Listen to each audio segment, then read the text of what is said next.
Hello साथीहरू, आज मन्दिर पोको X3 प्रो आएको छ। यो टिकटकबाट भिडियो हेरेर एउटा साथीले पठाउनु भएको छ र यसमा प्रब्लम के छ, यसमा के छ कुनै स्पिकर र माइक बजिरहेको छैन। यहाँ सेटिङमा भोल्युम फुल छ। अबाउट फोनमा नजाओस्, यहाँ साउन्ड एन्ड भाइब्रेसन, साउन्ड पनि चलिरहेको छैन।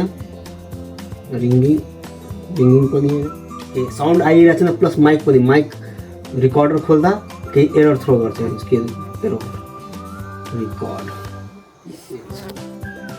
माइकमा टिप गर्दा साउन्ड रिकर्ड इरर। त्यसको अब के प्रब्लम छ, मेनली त सिपियूको प्रब्लम आउँछ। अब योमा के प्रब्लम छ अब म खोलेर यसलाई हेर्छु। उसले भनेको अर्को कसैमा हेराएको थियो तर भनेन। अब यसलाई म डिसेबल गर्न गइरहेको छु। भिडियोमा भनिराख्नु।